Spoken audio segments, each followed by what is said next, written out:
Welcome to Corner with Kochi. I'm Sam and I'm here with Peter Spiller, the coach of the NPL Under-18s Canberra Croatia side. Peter, how's it going?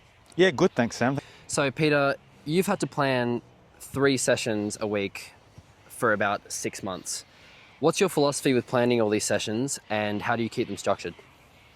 Yeah, great question. Look, I like to try and get ahead and plan in 6-week blocks. Helps a lot in the foundation of my coaching philosophy because you get ahead of the planning, you understand your game model, and you think about how can I build an educational program that works across that 6-week period. Yeah, the 6-week block just allows me to have a clear focus on my objectives during that period, and allows me to think about where I want the boys to be after that continuous block. We obviously take into consideration how we've played, etc., but I want consistent messages and key themes to be delivered during that 6-week period. And considering your players are training so much and playing so much, how do you keep them engaged, and is it a struggle sometimes?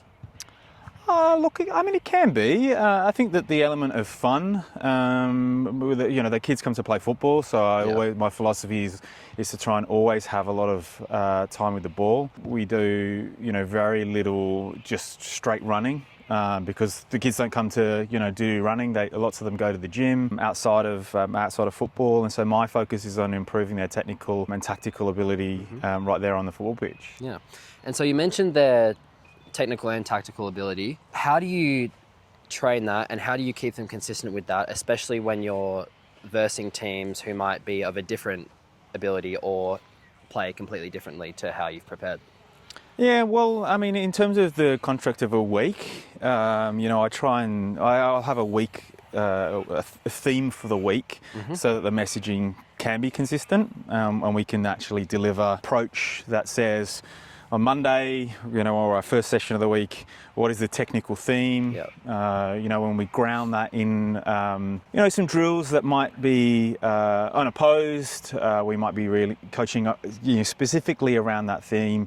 Tuesday, the second session is much more gameplay led. Yep. Kids love to play games, they love to compete, they love to score goals. And so that second session is all about play. The third session comes back to the grounding of why we've focused on that week. There'll be an element of the tactical about how we want to play on a Saturday, but it's still centered around that educational moment. So, we could be working on pressing, we could be working on, first touch forwards, whatever it might be. But, that's my messaging throughout the week, because I actually want to see when they get to the end of that 6-week block that we've seen a lot of improvement in their individual development. Yep. Congratulations, first of all. Your under-15s team won the NPL Grand Final last season.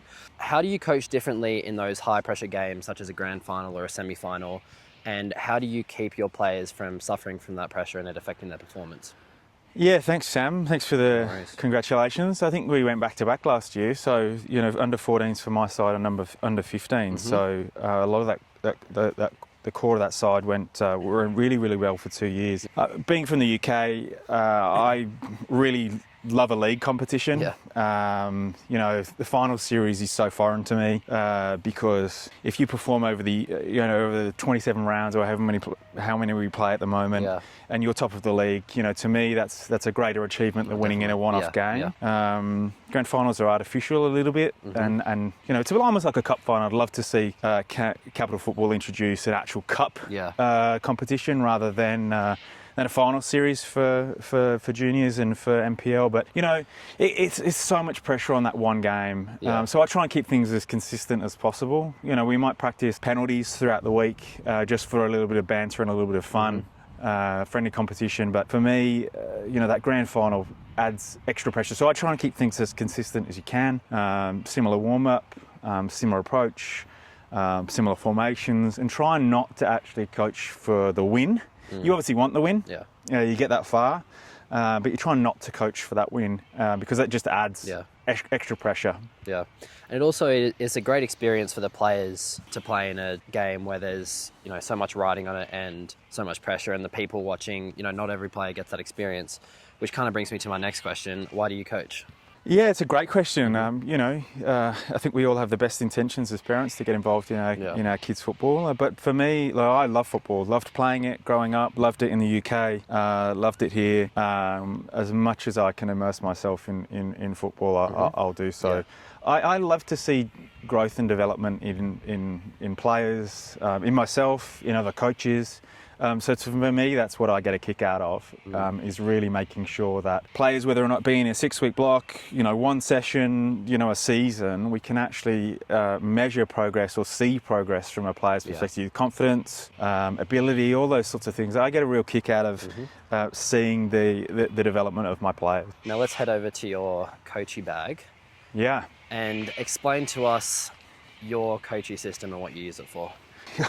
I carry a lot of equipment. I coach futsal as well during the summer, and I actually run 2 bags at that point, one with futsal gear, one with football gear. Yeah. So it actually manages, I can grab one and go knowing that I've got everything ready to sort of lift off. But it's grab and go. Like I think it fits up to 12 balls. I've got my cones in there. I've got my bento box with my first aid. It's absolutely fantastic. Well, thank you so much for your time and good luck for the rest of the season. Thanks, Sam.